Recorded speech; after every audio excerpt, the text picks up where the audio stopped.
शालिनी भक्ति सागर में आपका बहुत बहुत स्वागत है। दोस्तों आइए जानते हैं इस वीडियो के माध्यम से आमल की एकादशी व्रत विधि, आरती एवं प्रामाणिक व्रत कथा। तो दोस्तों कोई चैनल पर नया आया होगा, लाल बटन पर सब्सक्राइब कर ले, ऑल पे क्लिक करें।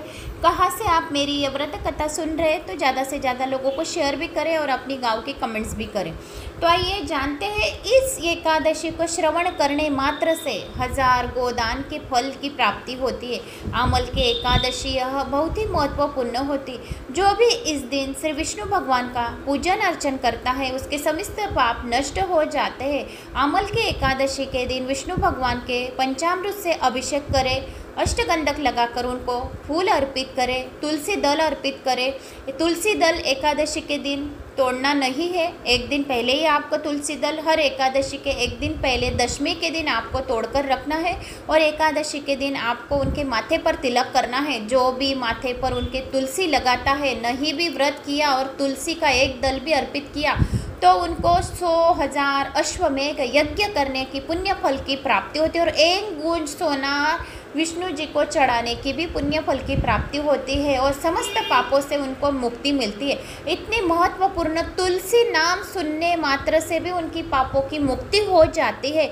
जो भी अपने हृदय पर हर रोज तुलसी दल अगर लगाते हैं, लेडीज हो, स्त्री हो, बच्चा हो, बुजुर्ग हो, कोई भी हो, तो तुलसी के पास जाकर तुलसी क्यारे में जो पत्ता पड़ा है वह पत्ता आप उठाकर अपनी जेब में रख सकते हो या अपने हृदय पर जहाँ अपनी धड़कन चलती है वहाँ भी आपने लगाकर रख दिया तो सारे पुण्य, आपने सारे तीर्थों में स्नान करने के पुण्य फल की प्राप्ति रोज होगी।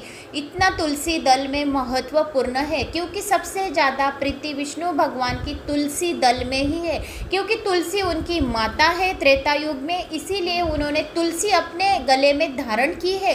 इसीलिए तुलसी का महात्म्य सुनने मात्र से, तुलसी तुलसी बोलने से भी लक्ष्मी की प्राप्ति होती है और समस्त पापों से मुक्ति मिलती है, वैकुंठ लोक की प्राप्ति होती है, उनके घर में बरकती रहती है। तो एकादशी के दिन विष्णु भगवान को दूध और शक्कर का भोग अगर लगाया जाए तो भी वैकुंठ लोक की प्राप्ति होती है और शिव समीप अगर हमने दूध और शक्कर का नैवेद्य दिया तो विष्णु और शिव, ब्रह्मा विष्णु महेश तीनों की हमको प्राप्ति हो जाती है और हमारे हृदय में प्रवेश करके वो हमारी सारी मनोकामनाएं जल्द से जल्द पूर्ण करते हैं। तो इतना एकादशी के दिन महत्वपूर्ण है। तो एकादशी के दिन रात्रि में विष्णु सहस्त्र नाम का पठन करके, जागरण करके विष्णु समय के पास दिया लगाता है वह लोग समस्त पापों से उनको मुक्ति मिलती है।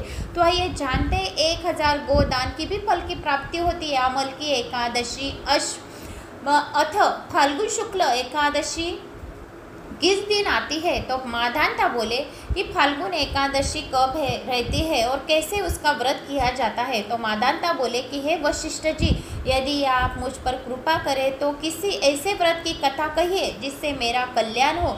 महर्षि वशिष्ठ बोले कि हे राजन, सब व्रतों से उत्तम और अंत में मोक्ष देने वाले आमल की एकादशी के व्रत का मैं वर्णन करता हूँ। यह एकादशी फाल्गुन माह के शुक्ल पक्ष में होती है।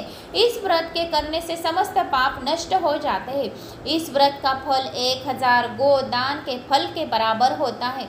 अब मैं आपसे एक पौराणिक कथा कहती हूँ और आप ध्यानपूर्वक सुनिए। एक वैदिश नाम का नगर था जिसमें ब्राह्मण, क्षत्रिय, वैश्य, शूद्र चारों वर्ण आनंद सहित रहते थे। उस नगर में सदैव वेद ध्वनि पूजा करती थी तथा पापी, दुराचारी तथा नास्तिक उस नगर में कोई नहीं था।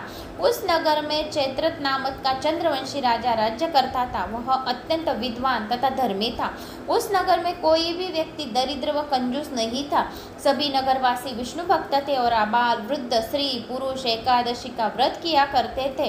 तो आमल की एकादशी कैसे करें व्रत पूजन तो जानते हैं इसके बारे में। एक समय फाल्गुन मास के शुक्ल पक्ष की आमल की एकादशी आई। उस दिन राजा, प्रजा, बाल, वृद्धा सबने हर्षपूर्वक व्रत किया। राजा अपनी प्रजा के साथ मंदिर में जाकर पूर्ण कुंभ स्थापित करके धूप, दीप, नैवेद्य, पंचरत्न आदि आंवले का पूजन करने लगे और इस प्रकार स्तुति करने लगे। हे धात्री, तुम ब्रह्म स्वरूपा हो, तुम ब्रह्मा जी द्वारा उत्पन्न हुई हो और समस्त पापों का नाश करने वाले हो, तुमको मेरा नमस्कार है। अब तुम मेरा अर्घ्य स्वीकार करो। तुम श्री रामचंद्र जी द्वारा सम्मानित हो। मैं अपनी प्रार्थना करती हूँ, अंत आप मेरे समस्त पाप का नाश करें। उस मंदिर में सबने रात्रि में जागरण किया। रात के समय वहाँ एक बहेलिया आया जो अत्यंत पापी और दुराचारी था। वह अपने कुटुंब का पालन जीवन हत्या करके किया करता था। इस जागरण को देखने के लिए मंदिर के एक कोने में बैठ गया और विष्णु भगवान तथा एकादशी महात्म्य की कथा सुनने लगा। इस प्रकार अन्य मनुष्य की भांति उसने भी भारी रात जागरण बिता दी। प्रातःकाल होते ही सब लोग अपने घर चले गए तो बहेलिया भी अपने घर चला गया। घर जाकर उसने भोजन किया। कुछ समय बीतने के पश्चात उसे बहेलिया की मृत्यु हो गई। कुछ दिन के पश्चात वह बहेलिया जो आया था, चोर लुटेरा वहाँ आया था, तो उसकी मृत्यु हो गई। मगर उस आमल की एकादशी के व्रत कथा तथा जागरण कथा सुनने मात्र से उसने राजा विदुर के घर में जन्म लिया और उसका नाम वसुरथ रखा गया। युवा होने पर चतुरंगिनी सेना के सहित तथा धन धान्य युक्त होकर 10,000 ग्रामों का पालन करने लगा। वह तेज में सूर्य के समान था, कांति में चंद्रमा के समान था, वीरता में भगवान विष्णु के समान था, क्षमा में पृथ्वी के समान था। वह अत्यंत धार्मिक, सत्यवती, कर्मवीर, विष्णु भक्त था। वह प्रजा का सम्मान करता था, भाव से पालन करता था, दान देना उसका नित्य कर्तव्य था। एक दिन राजा शिकार खेलने के लिए गया। देव योग से वह मार्ग भूल गया और दिशा ज्ञान न रहने के कारण उसी वन में वह एक वृक्ष के नीचे सो गया। थोड़ी देर बाद पहाड़िया मलेच्छ वहां पर आ गई और राजा को अकेला देखकर मारो मारो शब्द करते हुए राजा की ओर दौड़े। मलेच्छ कहने लगे कि इसी दुष्ट राजा ने हमारे माता पिता पुत्र पौत्र अनेक संबंधियों को मारा है तथा देश से निकाल दिया है। इसको अंत अवश्य मारना चाहिए। ऐसा कहकर वो मलेच्छ उस राजा को मारने दौड़ा और अनेक प्रकार के अस्त्र शस्त्र उसके ऊपर फेंक दिए। सब अस्त्र शस्त्र राजा के शरीर पर गिरते ही नष्ट हो जाते थे। उनका वार पुष्प के समान प्रतीत होता था। अब उन मलेच्छ के अस्त्र शस्त्र उल्टा उन्हीं पर प्रहार करने लगे, जिससे वे मूर्छित होकर गिरने लगे। उसी समय राजा के शरीर से एक दिव्य स्त्री उत्पन्न हुई।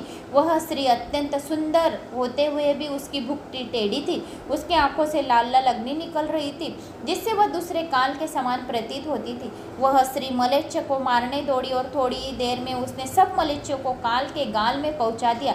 जब राजा सोकर उठा तो उसने मलेच्छ को मरा हुआ देखकर कहा कि इन शत्रुओं को किसने मारा है?